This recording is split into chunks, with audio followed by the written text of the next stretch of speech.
In December 2020, a critical care nurse in Queens, New York, rolled up her left sleeve. Her name was Sandra Lindsay. She was the first person in the United States outside of a clinical trial to receive a dose of the Pfizer-BioNTech COVID-19 vaccine. She said 3 words to the cameras. I feel hopeful today, relieved. Almost exactly 13 months later, a lawyer named Aaron Siri stood in a federal courthouse in Fort Worth, Texas. His clients wanted to see something simple. They wanted to see the data that the FDA had used to license the vaccine Sandra received. The FDA told the court it would need until the year 2097 to release it. 75 years. Between Sandra's vaccination and that filing, 4 days short of 3 years went by. This episode is about the story, what happened in those years. Not the version we saw on the news. The version that's in the documents, the emails, the votes, and the depositions.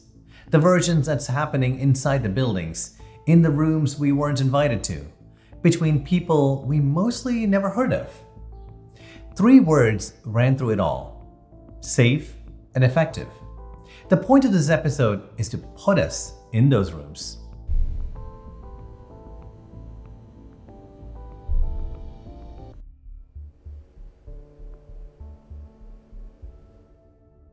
Four days before Sandra Lindsay receiving the vaccine, a Thursday, December 10th, 2020, 22 people met by teleconference. They were the FDA's Vaccine and Related Biology Products Advisory Committee. The committee's nickname inside the agency is VRBPAC. They are doctors and scientists that the FDA brings in from the outside the building when it needs an independent vote on whether or not to authorize a new vaccine. The acting chair was a man named Arnold Monto. He was 77 years old. He had been studying vaccines and influenza for half a century. The question in front of his committee that afternoon was 1 sentence long. Based on the totality of scientific evidence available, do the benefits of the Pfizer-BioNTech COVID-19 vaccine outweigh its risks for use in individuals 16 years of age and older? For most of the 8 hours of discussions that day, the committee did not disagree about adults. They disagreed about teenagers. A pediatrician from the Tufts University named Cody Mesner kept coming back to the same point. The clinical trial had enrolled very few 16 and 17-year-olds. The data on that age group was thin. Teenagers, he said, rarely got severely ill from COVID. He was not sure of the benefits. The next day on NPR All Things Considered, Meisner explained his vote. I voted to abstain because I was a little uncomfortable with the inclusion of 16 and 17-year-old adolescents in that request for authorization. When the vote was called, the FDA's own director of the Office of Vaccine Research and Review, a woman named Marion Gruber, declined to recommend a position. She wanted to hear from the committee. We'll come back to her. The vote? 17 yes, 4 no, 1 abstention. The 4 who voted no by name, as read into the record by the FDA staff that evening: Dr. Michael Kurilla, NIH; Dr. Archana Chatterjee, Rosalind Franklin University; Dr. Ovita Fuller, University of Michigan; and Dr. David Kim, CDC. The 1 abstention? Cody Meisner. The FDA granted emergency use authorization the following evening. 3 days after that, Sandra Lindsay receives her dose. The room voted. 22 professionals. They were not unanimous. The country, however, would be expected to be.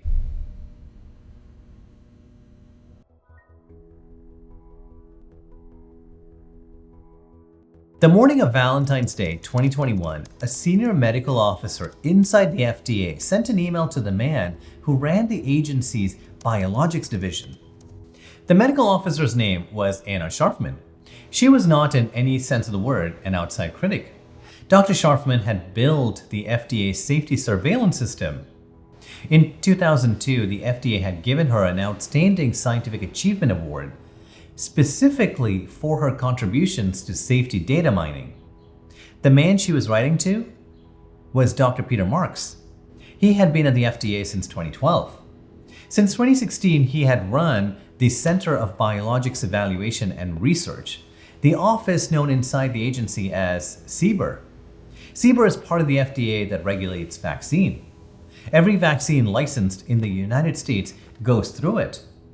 Every vaccine authorized for emergency use goes through it. Marks was, in 2021, one of the 3 of the 4 most powerful regulators of vaccine safety in the world.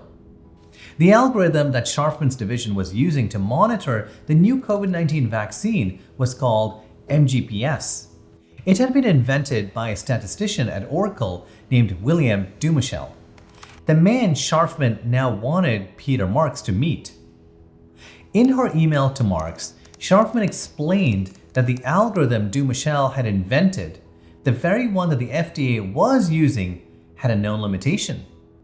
The technical name for that limitation is masking. Masking happens when most of the reports in a database are of a single product. The average gets pulled towards that product.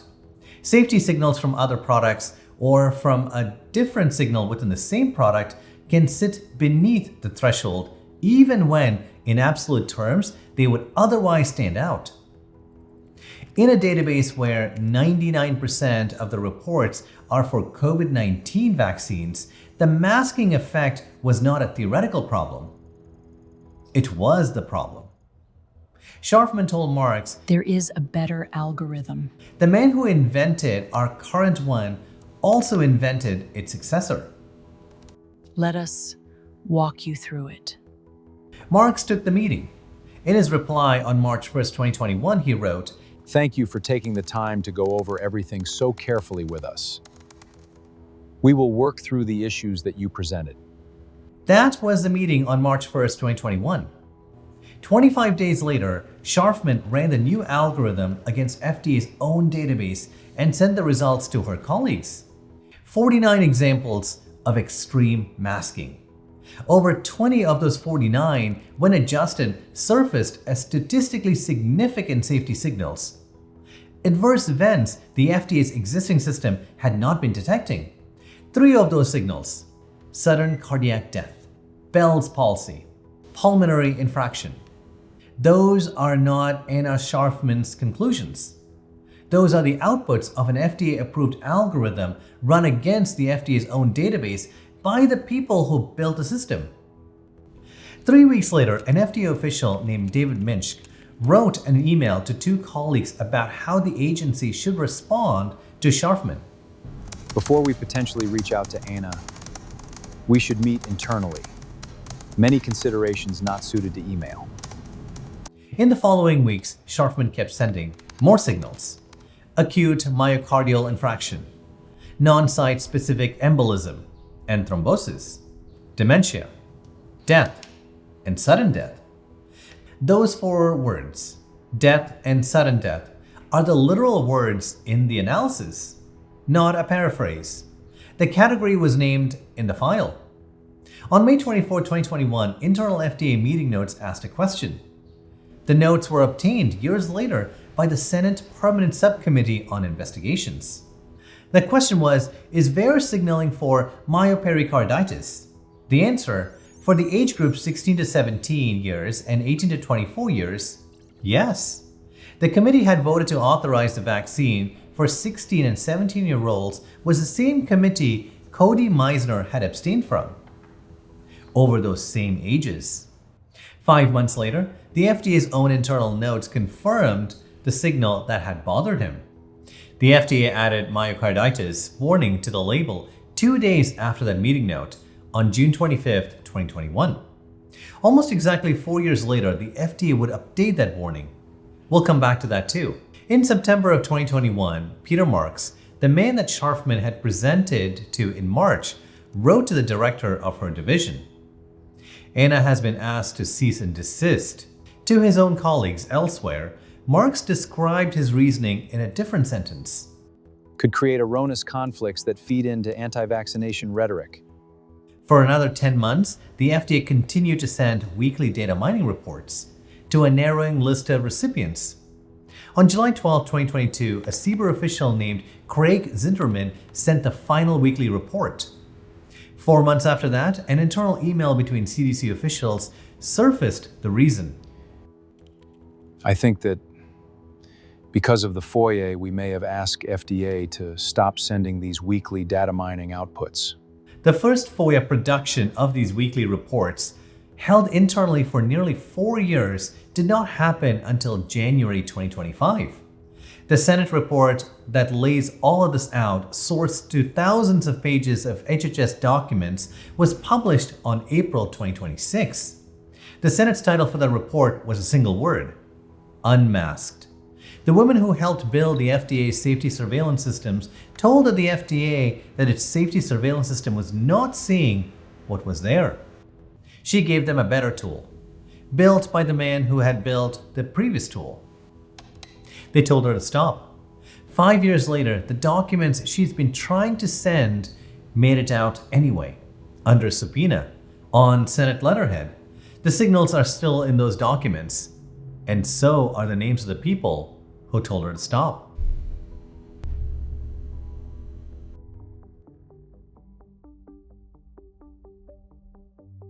In the spring of 2021, the Delta variant arrived in the US. Hospitalizations climbed. So did the political pressure. Inside the FDA, the Pfizer-BioNTech vaccine was working its way through a full biologics license application, the formal licensure process that follows an emergency use authorization. The office handling it was the one that we've met already, the Office of Vaccine Research and Review. Director, Marion Gruber. Deputy, Philip Cross. Gruber's team was targeting completion by September 15, 2021, a target that was already 1/3 of the time a standard biologics licensure usually takes. On July 9, 2021, Gruber and Cross met the acting FDA commissioner. Her name was Janet Woodcock, and the director of the Center for Biologics Evaluation and Research. His name was Peter Marks. Yes, the same Peter Marks. The meeting was about the timeline.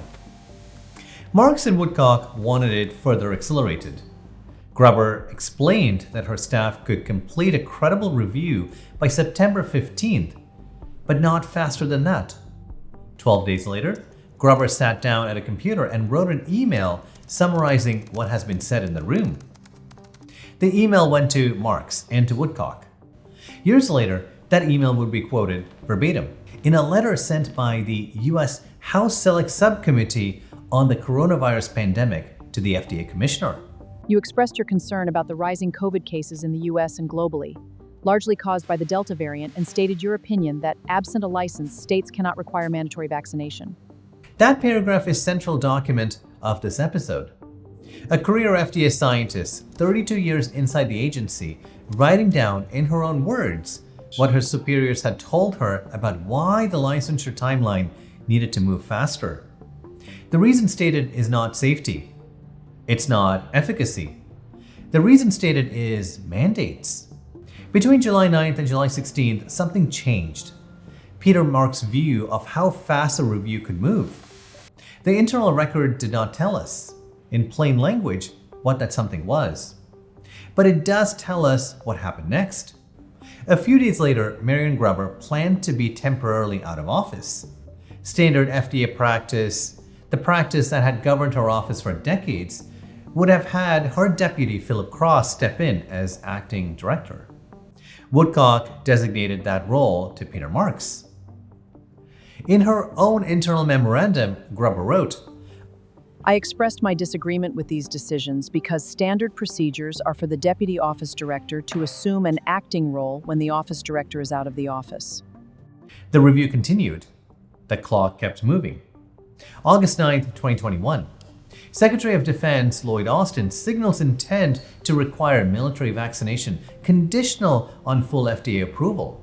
August 23rd, 2021. FDA grants Pfizer's BLA.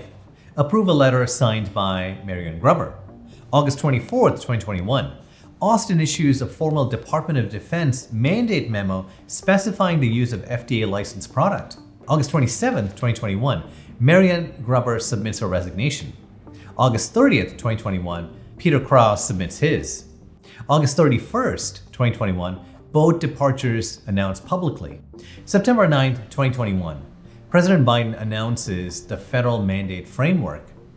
The review took roughly 97 days. The approval letter was signed by Marion Grubber on her way out the door. The mandate followed it by less than 24 hours. 4 days later, September 13, 2021, Philip Cross published a paper in The Lancet. He was joined by Marion Grubber, by 16 other vaccine experts, and by the World Health Organization's lead reviewers on the question of boosters. The paper questioned the data justifying the broad booster push. That same week, a different scientist was making a different kind of a break. His name was Robert Malone. In 1988 and 89, working as a graduate student at Salk University in California, he had filed the first patent, demonstrating that messenger RNA, when wrapped in the right lipid particle, could be delivered into a human cell and made to produce a protein. That work, more than 30 years later, became the technological foundation of the COVID-19 mRNA vaccines. By the autumn of 2021, Malone had begun to ask questions in public. Questions about dosing, questions about spike protein, questions about whether the platform he had helped invent was being deployed at scale and in populations that the underlying science could support. The answer he received did not come in the form of a counterargument. It came in the form of a deletion. On December 29, 2021, he sat down for a 3-hour interview with Joe Rogan. Within 72 hours of the interview going to air, Robert Malone's Twitter account, 500,000 followers, was permanently suspended. We'll come back to that story in detail in a future episode. For now, what matters is the date, September 2021.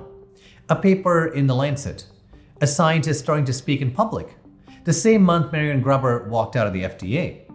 For almost 3 years after that, no one outside of a small group of journalists and the Senate investigators connected the email of July 21 to the calendar that followed. Then, on Feb 15, 2024, the man who had taken over Grubber's review sat in front of the US House Select Subcommittee on the coronavirus pandemic. The committee's chairman, James Comer of Kentucky, asked Marks a direct question. Do you recall any conversations regarding the need to approve the vaccines in order for it to then be mandated? Marks paused. He answered, There was an acknowledgement that an approval could allow vaccine mandate to occur. The email, the date, the name, the mandate. Just 18 days later.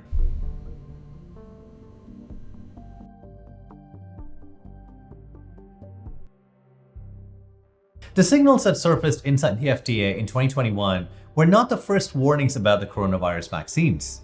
The first warnings came from inside the system itself, 8 months before the emergency use authorization was issued.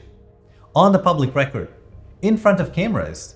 On March 5, 2020, Peter Hotez, a vaccine scientist at the Baylor School of Medicine, testified before the House Science Committee. One of the things we're not hearing a lot about is the unique potential safety problem of coronavirus vaccines. With certain types of respiratory virus vaccines, you get immunized. And then when you get actually exposed to the virus, you get this kind of paradoxical immune enhancement phenomenon. We started developing coronavirus vaccines, and our colleagues, we noticed in laboratory animals that they started to show some of the same immune pathology. So we said, oh my God, this is going to be problematic. 3 weeks later, March 26, 2020, at a White House coronavirus briefing, Anthony Fauci issued a warning of his own. The issue of safety is something I want to make sure the American public understands. Does the vaccine make you worse? And there are diseases in which you vaccinate someone, they get infected with what you're trying to protect them with, and you actually enhance the infection. That's the worst possible thing you could do, is vaccinate somebody to prevent infection and actually make them worse. 5 months after that, in August 2020, a peer-reviewed paper appeared in the journal Expert Review of Vaccines. The authors were the researchers at the International Vaccine Institute in Seoul. The title, Vaccination Against SARS-CoV-2 and Disease Enhancement, Known and Unknowns. The possibility of vaccine-mediated disease enhancement with coronavirus vaccines had been flagged as a potential safety concern and, despite the urgent need, should be thoroughly assessed. This is not a chapter about hidden warnings. It is a chapter about public warnings from inside the system, in front of cameras, on the public record, 8 months before any vaccine was authorized. The same Anthony Fauci who in March of 2020 said that the worst possible thing you could do is to vaccinate somebody and then make them worse was by autumn of 2021 the public face of universal vaccine campaign.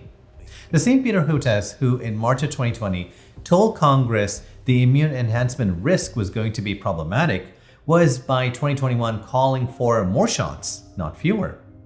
The warnings were the same. The posture had changed.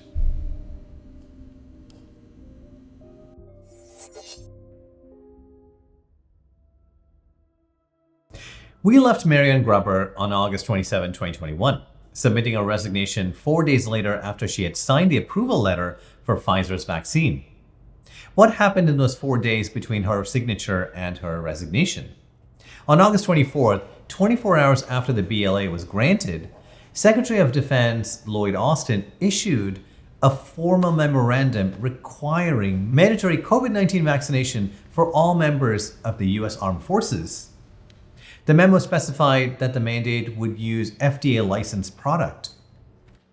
Mandatory vaccination against COVID-19 will only use COVID-19 vaccines that receive full licensure from the Food and Drug Administration. 16 days later, the President of the United States addressed the country from the East Room of the White House. Our patience is wearing thin. In a single evening, Joe Biden announced 4 mandates. Federal employees, vaccination required. Federal contractors, vaccination required. Healthcare workers at any facility receiving Medicare or Medicaid funding, vaccination required. Private employers with 100 or more workers via OSHA Emergency Temporary Standard, vaccination required, or weekly testing. The lawsuit began within days. 3,000 miles away from Washington, an associate clinical professor at UC Irvine named Aaron Kheriaty has been working on University of California's pandemic ethics guideline since the spring of 2020. He was, by every conventional measure, an insider. He had co-authored the university system's ventilator triage protocols. He directed the medical ethics program at UCI Health. He had worked at the university for 15 years. He had also contracted COVID in the summer of 2020. He had documented natural immunity. When the UC system announced its mandate in July 2021, his concern was specific and narrow. The mandate did not provide an exemption for people with documented prior infection. He filed a federal lawsuit on August 18, 2021. He argued that excluded documented natural immunity from the exemption framework violated the 14th Amendment. In October 2021, UC Irvine placed him on paid leave.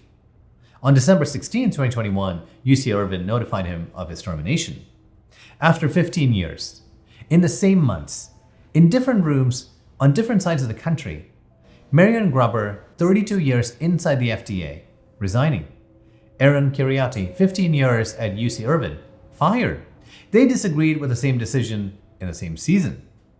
And both of them in the end walked out of the institutions that had told them for years that their judgment was the reason that they were there.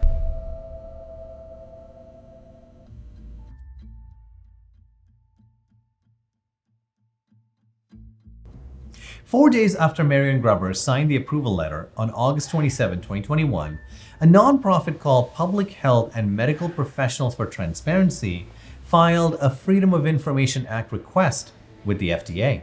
The request was simple.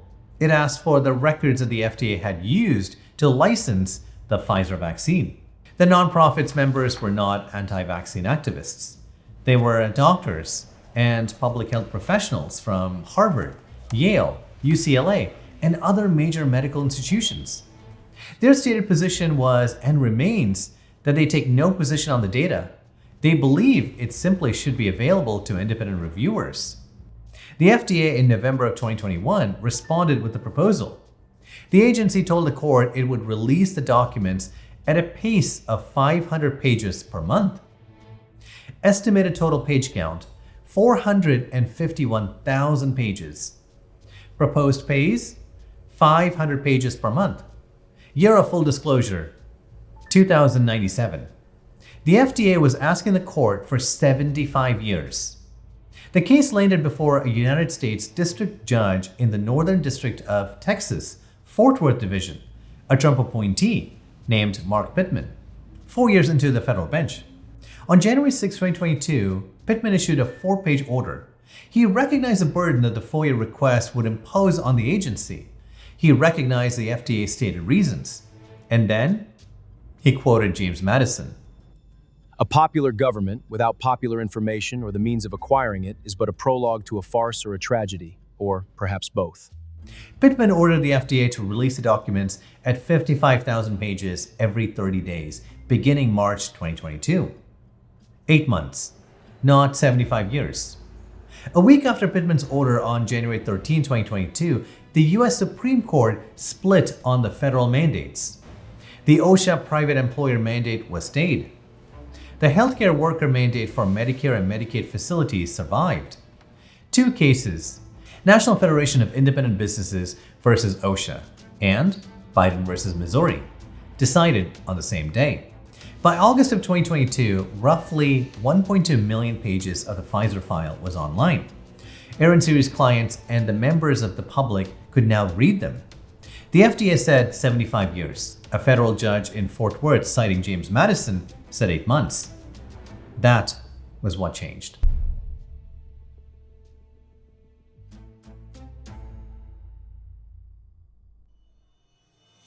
By the autumn of 2022, the COVID-19 vaccination campaign had become the largest public health campaign in human history. Billions of doses had been administered.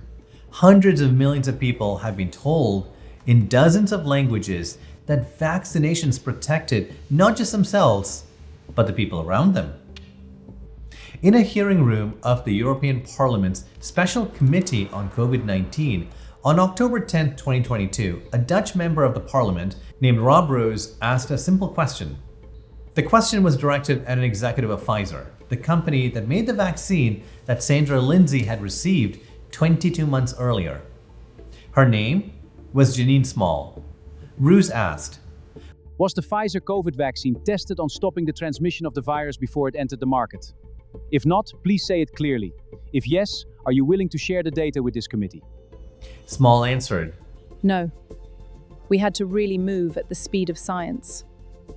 We had to move at the speed of science. For nearly 2 years, hundreds of millions of people have been told, get vaccinated for others. Protect your grandmother. Pandemic of the unvaccinated. If you have these vaccinations, you're not going to get COVID. That last line was from the President of the United States. If you have these vaccinations, you're not going to get COVID. The campaign that had run for nearly 2 years on the premise that vaccinations protected the people around you was in October of 2022 contradicted on the record in a parliamentary hearing by an executive of the company that made the vaccine. No reporter in the United States ran it on the evening news. But the transcript exists, the video exists, and the hearing happened.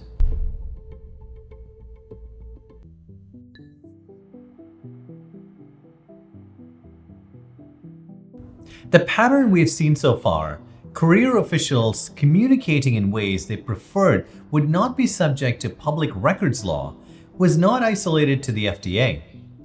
A few miles up the road from the FDA's White Oak campus, on a parallel track, the same pattern was running inside the National Institutes of Health, or the NIH. Dr. David Morens was, for decades, one of the most senior career officials at the National Institute of Allergy and Infectious Diseases. He was Anthony Fauci's top advisor.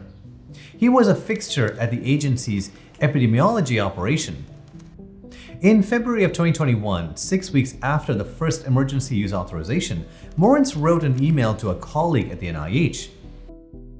I learned from our FOIA lady here how to make emails disappear after I'm FOIA'd but before the search starts, so I think we're all safe. 2 months later, on April 21st, 2021, Morens wrote from his personal Gmail account to Peter Daszak, the president of the EcoHealth Alliance. P.S. I forgot to say there is no worry about FOIAs. I can either send stuff to Tony on his private Gmail, hand it to him at work, or at his house. He is too smart to let colleagues send him stuff that could cause trouble. Tony is Anthony Fauci. In September of 2021, Morens wrote again, this time to a group of high-profile critics of the lab leak theory. As you know, I try to always communicate on Gmail because my NIH email is FOIA'd constantly. Don't worry, just send to any of my addresses, and I will delete anything I don't want to see in the New York Times. I will delete anything I don't want to see in the New York Times. The first reporter to service the Morens emails was Mara Hvistendahl at The Intercept in June of 2023. NIH placed Morens on administrative leave.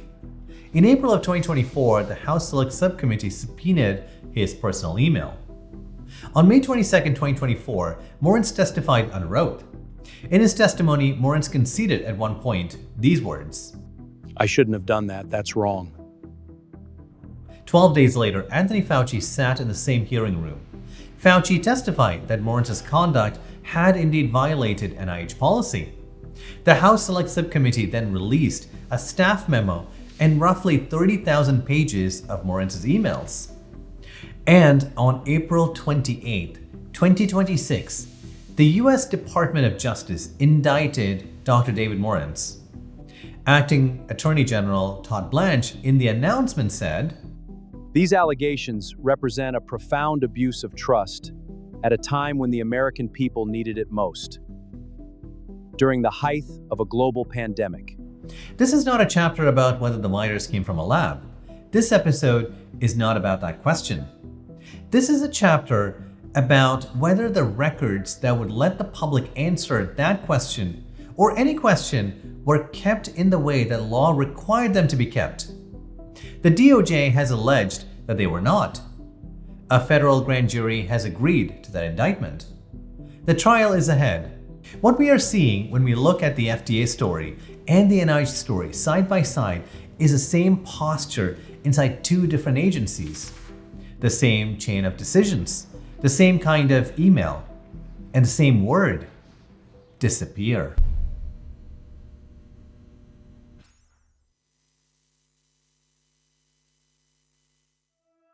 Recently, the Senate Permanent Subcommittee on Investigations held a hearing. Its title was longer than most hearing titles, 18 words. Plausible mechanisms of COVID-19 injections causing cancer and attacks on scientific publications and research.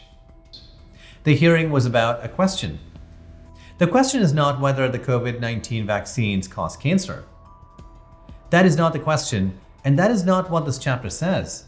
The question is whether, across a body of peer-reviewed publications now spanning 27 countries, there is a temporal signal between COVID-19 vaccinations and the appearance of certain cancers, large enough and consistent enough that the National Institutes of Health and the National Cancer Institute and the regulatory agencies abroad should be running the population-level studies that would either confirm it or rule it out. The witnesses at the hearing said, yes. The National Cancer Institute says no. Both positions are on the record. This chapter is about both rooms. Dr. Wafik El-Deiri is not a fringe figure. He directs the Cancer Center at Brown University. He is approximately 40 American Cancer Society research professors actively working in the United States. In the 1990s, he discovered P21 gene, one of the foundational mechanisms by which human cells suppress the growth of tumors. He had published hundreds of peer-reviewed papers. He has founded biotechnology companies. He has been on the editorial board of major cancer journals for 30 years. On January 3, 2026, El-Deiri and a colleague at Tufts School of Medicine, Charlotte Kuperwasser, a professor of developmental, molecular, and chemical biology, published a systematic review in the peer-reviewed journal Oncotarget. The review covered 69 peer-reviewed publications, describing 333 patients across 27 countries. It also reviewed 2 large-scale population studies. The most striking of these was a 2-year study of 8.4 million South Koreans published in 2025. The study found statistically significant associations between COVID-19 vaccinations and 6 types of cancers: breast, colorectal, gastric, lung, prostate, and thyroid, and 27% higher overall cancer risk in vaccination cohort. The Cooper-Vassar-Eldairi paper did not claim that the vaccine caused cancer. It documents a temporal association across a large case series, and it proposes plausible biological mechanisms that would warrant population-level investigation. 2 of those mechanisms in particular, the effect of spike protein on the p53 tumor suppressor pathway, the very pathway Eldairi's own career had been spent studying, and the potential effect of residual DNA fragments detected by independent laboratories in some manufactured vials. This is one room. The other room? David Gorski is a practicing surgical oncologist at the Karmanos Cancer Institute in Detroit. He has been one of the most consistent critics of the Cooper-Vassar-Eldairi paper. His position in published commentary at Science-Based Medicine: the review is hypothesis generating, not causation establishing. A systematic review of case reports across billions of administered doses does not, in his view, constitute population-level evidence of harm. The proposed biological mechanisms, including the DNA contamination hypothesis, have not been confirmed at the level required to establish causation.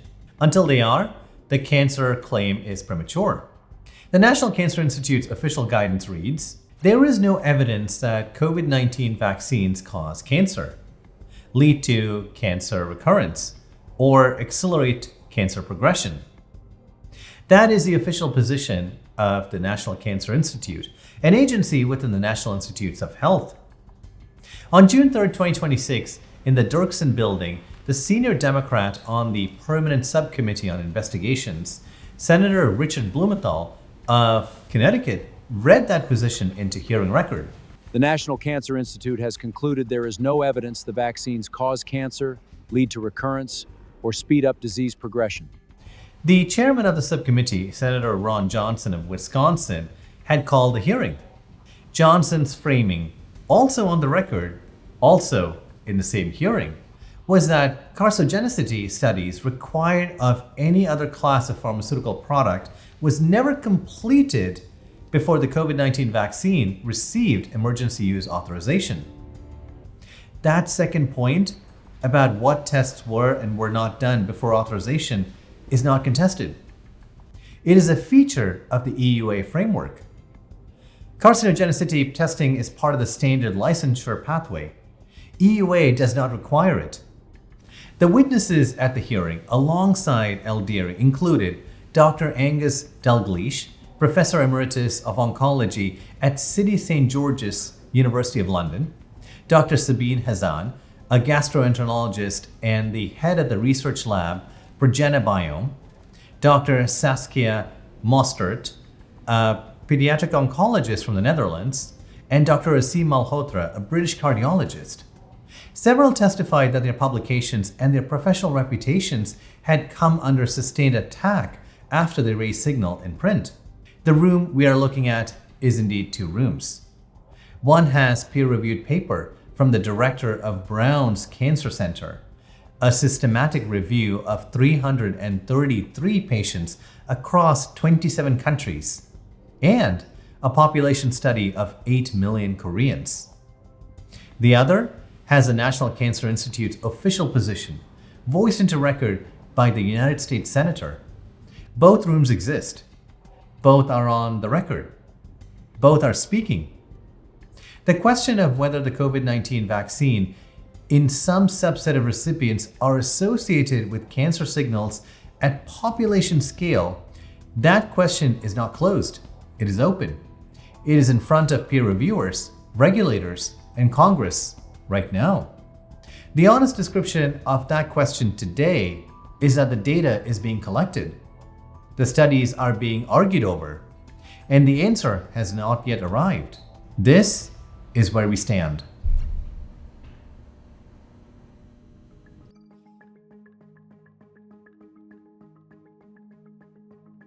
In the 4 years between Sandra Lindsay's vaccination and the cancer hearing in the Dirksen building, the same institutions that had built the campaign for universal vaccination did something that in the autumn of 2021 would have been unthinkable. They update their own posture. On June 25th, 2025, 4 years and 1 day after the FDA first added myocarditis warning to the mRNA COVID-19 vaccine label, the FDA approved a required update to that warning. The new language is specific. The numbers in that agency's own words.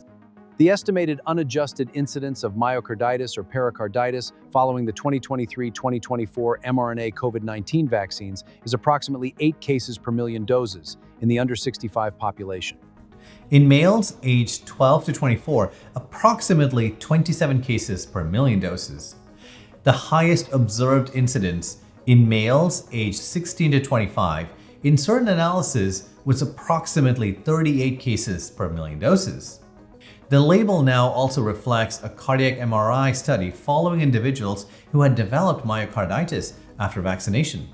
Some participants continue to have signs of heart abnormalities months after the development of vaccine-associated myocarditis. The long-term consequences of these persistent signs of heart injury are not known. The long-term consequences are unknown. Both manufacturers, Pfizer and Moderna, are now required under their post-marketing commitments to conduct studies on the long-term cardiac outcomes of vaccine-associated myocarditis. 3 months later, on September 19, 2025, the CDC's Advisory Committee on Immunization Practices, the same body that in 2021 had recommended universal COVID-19 vaccination for all Americans 6 months and older, voted to change that recommendation. The HHS press release that day read, ACIP unanimously recommended that vaccination for COVID-19 be determined by individual decision-making. The change was unanimous. The vote applied to all individuals 6 months and older. The CDC's term of art for this individual-based decision-making, sometimes called shared clinical decision-making, means that a recommendation is no longer a public health imperative. It is a conversation between a patient and a doctor. On October 6, 2025, the CDC's 2025 to 2026 immunization schedule was updated to reflect the new recommendation. In 4 years, the same agency that built the campaign for universal vaccination, the FDA, the CDC, the ACIP, updated their own posture. The label now warns specifically about myocarditis in young men. The schedule now recommends a conversation with your doctor, not a public health imperative. The earlier framing was get vaccinated for others. The current framing is to make an individual decision. No one in government is calling that an admission. But the schedule is the schedule. The label is the label. The institutions speak for themselves. Now.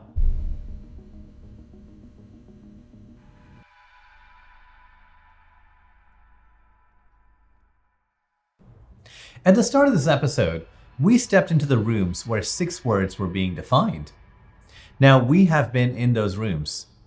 The VRBPAC vote, 17-4, with 1 abstention. December 10, 2020, Dr. Scharfman's data mining analysis, 49 examples of extreme masking. March 26, 2021, sudden cardiac death, Bell's palsy, pulmonary infraction. Peter Marks' cease and desist email. September 2021, Dr. Marianne Gruber's email of July 21, 2021. Absent a license, states cannot require mandatory vaccination. Dr. Peter Marks under oath, Feb 15, 2024. There was an acknowledgement that an approval could allow vaccine mandates to occur. The Cross-Gruber-Lancet paper, September 13, 2021. Secretary Lloyd Austin's mandate memo, August 24, 2021. Dr. Aaron Kheriaty's termination notice, December 16, 2021. Judge Mark Pittman's order, Jan 6, 2022. Knowledge will forever govern ignorance. The European Parliament, Janine Small and Rob Roos, October 10, 2022. No, we had to really move at the speed of science. Dr. Dave Morens, Federal Indictment, April 28, 2026. The FDA Safety Communication, June 25, 2025. Myocarditis label update. The ACIP vote, September 19, 2025. Individual-based decision-making. Cooper Besser and El Diary, OncoTarget, January 3, 2026. The Senate Permanent Subcommittee on Investigations, Unmasked, April 29, 2026. Safe and effective. 2 words, repeated for years. They may yet turn out not to be true. The data is still being collected. The studies are still being run. The label is still being updated. The hearings are still being held.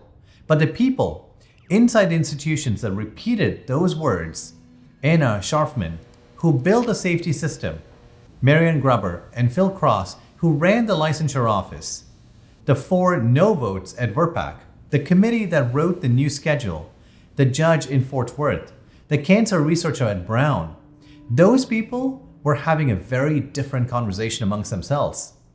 We didn't hear it at that time. We hear it now. It is on the record.